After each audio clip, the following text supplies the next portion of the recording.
বাসর ঘরে বউকে বলা আমার প্রথম কথা ছিল। আমার আম্মা আমার জীবনের সবকিছু।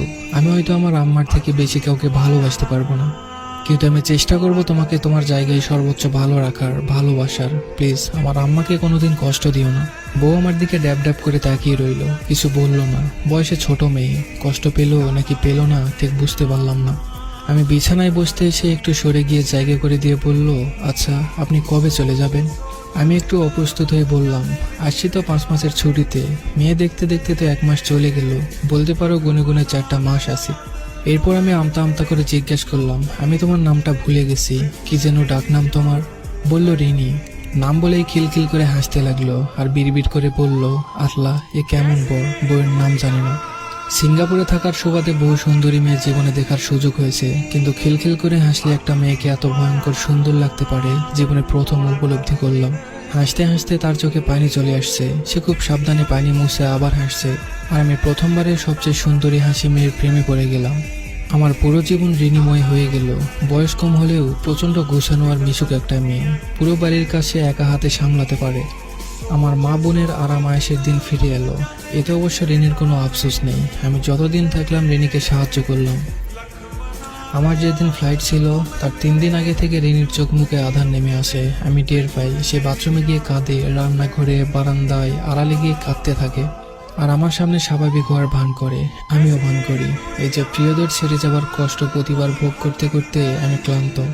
মাত্র ইন্টার পাস করে দেশের বাইরে পাড়ি দিয়েছি জীবিকার তাগিদে। আব্বা মারা যাওয়ার পর ইচ্ছা থাকা সত্ত্বেও আর পড়াশোনা করতে পারিনি। 17টা বছর প্রবাসে জীবন কাটিয়েছি।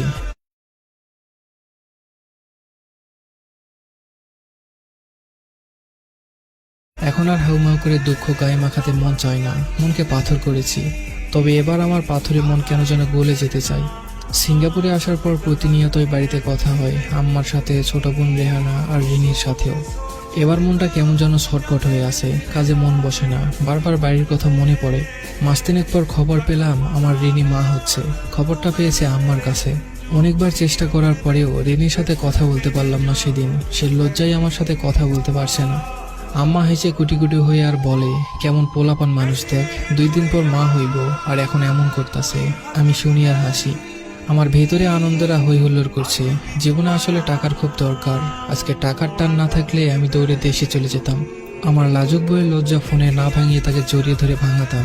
একটা সময় ছিল ছোট পোশাক পরা বিদেশি সুন্দরীদের উপর চোখ চাইতে না চাইতে চলে যেত, কিন্তু এদেরকে এখন আমার ফ্যাকাশে লাগে। আমার নিজের ভিতর আমি অন্য আমিকে আবিষ্কার করতে থাকলাম। প্রায় খাতা কলম নিয়ে হিসাবে বসি। এখন থেকে আরো খরচ কমাতে হবে নিজের। প্রতিদিন অল্প অল্প করে জমাতে থাকলাম। মোটামুটি একটা সেভিং হলেই দেশে গিয়ে অন্তত 1 মাস থেকে আসবো। আমার 2 চোখ ভরা রঙিন স্বপ্নের মৃত্যু ঘটল সেদিন, যেদিন বাড়ি থেকে ফোন করে বলল আমার সন্তান আর রিনি নাকি পৃথিবীতে আর নেই। পানি ভেঙে যাওয়ার ফলে নাকি এমনটা হয়েছে।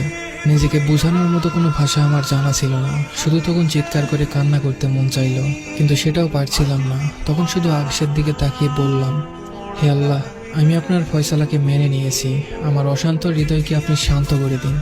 প্রচণ্ড যন্ত্রণায় আমার দিনগুলো কাটতে লাগলো। উঠতে বসতে সারাক্ষণ রিনির কথা কানে বাজে। যে সময়ও কল দিত ওই সময়গুলো মনের অজান্তেই ফোন হাতে নিতাম। কিসের যেন অপেক্ষা, যেন শেষই হয় না। 3 মাস পর দেশে গেলাম। স্ত্রী সন্তানের কবর জিয়ারত করাটাই আমার মুখ্য উদ্দেশ্য ছিল। রাতে রিনির ফোনটা ঘাটছিলাম, হঠাৎ তার মেসেঞ্জার চেক করে দেখলাম একটা আইডিতে রিনি অনেক মেসেজ পাঠিয়েছে, ভয়েস পাঠিয়েছে, কিন্তু ওপাশের কোনো মেসেজ নেই। আইডি কার হতে পারে বোঝার কোনো উপায় নেই, প্রোফাইল লক করা। আমি মেসেজগুলো পড়তে লাগলাম। আমার মা বোনকে নিয়ে শত শত অভিযোগ, শত শত দুঃখ কষ্টের কথা সে লিখে পাঠিয়েছে। রাগ লাগছে, মনে সন্দেহ উকি দিল, সে কি কারোর সাথে পরকীয়ায় জড়িয়েছিল। পরের দিন সকালে আমি টাকা দিয়ে সেই আইডিটা হ্যাক করাই, লগ ইন করে বোকা বনে যাই। ফেক আইডি, কোনো ফ্রেন্ড নেই, রিনি ছাড়া কোনো পোস্টও নেই। লগ ইন ডিটেলস চেক করে বুঝলাম এটা রিনিরই আইডি, আর সে তার কষ্টগুলো আমাকে না বলে এখানে লিখে রেখেছে। অনেক জানা অজানা সত্য আমি জানতে পারলাম। সে আমাকে কেন বলেনি তা বুঝতে আমার আর বাকি রইল না। কতটা অমানবিক আমার মা আর বোন হতে পারে আমি চিন্তাও করতে পারছি না। মেয়েটা নিশ্চয় ভেবেছিল সবচেয়ে বেশি ভালোবাসার মানুষের নামে আমার কাছে অভিযোগ করতে নেই, কিংবা আমাকে সে কষ্ট দিতে চায়নি। অনুতাপ, অনুশোচনা আমাকে ঘিরে ধরলো। আমি হাসপাতালে গেলাম, যেখানে রিনি মারা গেছে। অনেক কষ্টে ডাক্তারের সাথে যোগাযোগ করে জানতে পারলাম আসল সত্যটা। রিনিকে প্রথমত দেরিতে হাসপাতালে আনা হয়েছিল, দ্বিতীয়ত আম্মা আর বোন জোর করে নর্মাল ডেলিভারি করাতে চেয়েছিল। মূলত আম্মাকে রাজি করাতে করাতে আরো অনেকটা সময় পেরিয়ে যায়। খুব বাজে শোনালেও আমার অবচেতন মন আমাকে বারবার বলছে, তোর আম্মা তোর বউয়ের খুনি। বাড়িতে এসে আম্মার রুমে গেলাম, আম্মার সামনে বসলাম আর আম্মাকে বললাম, আম্মা, আমার ছোট বোনটার কেন যেন সিজার করেছিল ডাক্তার। আম্মা পানির বক্সটা খুলতে খুলতে বলল, কেন আবার? পানি ভাঙার ডর ছিল, ডাক্তারই তো কইল করতে, আল্লাহ বাঁচাইছে, সময় মতো করা গেছে। আম্মার উত্তরে আমার কলিজায় আগুন জ্বলে গেল। যেটা নিজের মেয়ের বেলায় ভাবতে পেরেছে সেটা রিনির বেলায় পারল না। একজন নারী হয়ে অন্য নারীর প্রতি এতটা অবহেলা। কোনো মতে ধৈর্য ধরে বললাম, আম্মা, আমি কি আপনারে কখনো কষ্ট দিছি, ভালোবাসা কম দিছি? আম্মা এবার একটু অবাক হয়ে বলল, কেন বাজান, কি হয়েছে? এডি কুচকেরে। আমি আম্মার হাত ধরে বললাম, আম্মা, আমি আপনারে এত ভালোবাসি, তাই জানতে চাই আমার দ্বারা আপনি কষ্ট পাইছেন কিনা। আম্মা আমার মাথায় হাত বুলিয়ে বলল, তুই আমার সোনার টুকরা ছেলে, তোর মতো ছেলে যেন আল্লাহ সবার ঘরে ঘরে দেয়।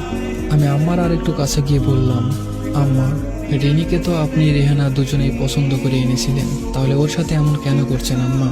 আরে ফোনে কথা বলতে দেখলে এত ডাকাডাকি করতেন কেন বলেন তো? 8 মাসের পথই মানুষটারে দিয়ে কেন ভারী কাজ করাইতেন? খাবার কেন কম দিতেন আম্মা? আমি কি টাকা কম দিতাম? লাগলে আমারে বলতেন, আমি না খাইয়া টাকা দিতাম। আমি যে আল্লাহর ভরসায় আপনার কাছে আমার বউরে রেখে গিয়েছিলাম, আপনি আপনার বিবাহিত মেয়ের দেখভাল করলেন, যে শ্বশুর বাড়িতে না নিজের মায়ের কাছে থাকে বেশি। কিন্তু আমার এতিম বউটারে দেখলেন না আম্মা, কাজের লোকের মতো তারে দিয়ে খাটাচ্ছেন। আগে না হয় নিজের ইচ্ছাই করতো, কিন্তু যখন শরীর খারাপ হইল তখন কেন জোর করে করলেন আম্মা? আম্মা আমার হাত ছেড়ে দিয়ে চিৎকার করে বলল, মরার আগে এমন মিথ্যা কথা কইয়া গেছে আমার নামে, আল্লাহ আমারে তুমি উঠাই নাও, তুমি বিচার করো, কবরে আগুন জ্বলবো। আমার চিৎকারে বোন আর ভাতিজিও ছুটে এলো। আমি বোনের দিকে তাকিয়ে বললাম, তোর সিজারের টাকা কে দিয়েছিল? আমি। তোর অনার্স পাস কে করাইছে? আমি। তোর জামাইয়ের আবদার কে মেটাই? তোর সংসার কয়দিন পর পর কার টাকায় জোড়া লাগে? আমার টাকায়। তাহলে আমার সংসারটা ভাঙলি কেন বলতে পারবি? বোন আমার হুঙ্কার ছেড়ে বলল, ও তুমি আমাকে বিচার করতে দেশে আইছো? তোমার বউ যে এত কুটটা আগে বোঝেনি, এত মিথ্যুক। ছি।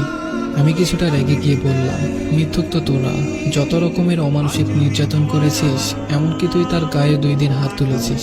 আমার আম্মা সেটাকে আবার সঠিক রায় দিয়েছে, অথচ সে আমাকে কিছু বলল না। বোন এবার মস্করার সুরে বলল, ও তোমার ভালো বউ কিছু বলে নাই, তাহলে এগুলি এখন তোমার বউয়ের ভূত এসে বলে গেছে। ইচ্ছা হলো চর মেরে ওর দাঁতগুলা ভেঙে দেই। ওর বাচ্চাটার সামনে দাঁড়ানো, তাই নেহাত ছেড়ে দিলাম। রাগে কিরমির করতে করতে বললাম, নিজে না পড়ে তোকে পড়িয়েছি। তোর উচিত তোর জামাইয়ের অতিরিক্ত চাহিদায় নিজে ইনকাম করে মেটানো, যেহেতু নিজের পছন্দেই বিয়ে করেছিস। রেহানা বিলাপের সুরে বলল, নিজের আপন ভাই বোনকে এমন খোঁটা দিতে পারলো পরের বাড়ির মেয়ের জন্য? এমন দিনও আসলো আমার জীবনে। আমি আম্মাকে বললাম, আম্মা, আমি তো সিজারের জন্য টাকা দিয়েছিলাম আলাদা করে, তাহলে আপনি করাইতে চান নাই কেন? আপনার আর রেহানার এত আপত্তি থাকার কি আর কোনো কারণ ছিল? আম্মা জোর গলায় বলল, কে কইছে আমরা করাই নাই? ডাক্তাররে আমরা কইছি টাকা যা লাগে লাগুক, অপারেশন করান। হেরা না করলে আমরা কি করবো? খুদাই মিশা দোষ দিবে না। আমার সহজ সরল মিথ্যা আমার কাছে বিষের মতো লাগছে। আমি দীর্ঘশ্বাস ফেলে বললাম, আম্মা, আমি খবর নিয়ে আসছি। সিজারের টাকা আপনি আপনার মেয়ের জামাইকে দিয়েছেন, তার জমি কেনার টাকা শর্ট পড়ায়। আপনি আপনার মেয়ের সংসার বাঁচালেন আর আমার সংসারটা ভেঙে দিলেন। আমার মাসুম বাচ্চাটারে মেরে ফেললেন। এ আপনার কেমন বিচার আম্মা? আম্মা কাঁদো কাঁদো গলায় বলল, হায়াত মৌত আল্লাহর হাতে, তুই আমারে দোষ দিতে পারিস না। কোথায় যেন হাদিসটা পড়েছিলাম, তুমি তোমার বাবা মায়ের সাথে তর্ক করো না, এমনকি তাদের জুতোর সাথেও না, যদিও বা তুমি সঠিক হও। নিজেকে সামলে নিয়ে আমার দিকে তাকিয়ে শান্তভাবে বললাম, আল্লাহ বলেছে চেষ্টা করতে, আপনি এবং আপনারা করেন নাই, বরং আরো খারাপ করেছেন। তারে তিলে তিলে শারীরিক মানসিক যন্ত্রণা দিয়ে মেরেছেন। সে যদি আমাকে নালিশ করত তাহলে সত্য মিথ্যা মিশানোর সুযোগ ছিল, কিন্তু যে মানুষ নিজের সাথে কথা বলে তার মিথ্যা বলার দরকার হয় না।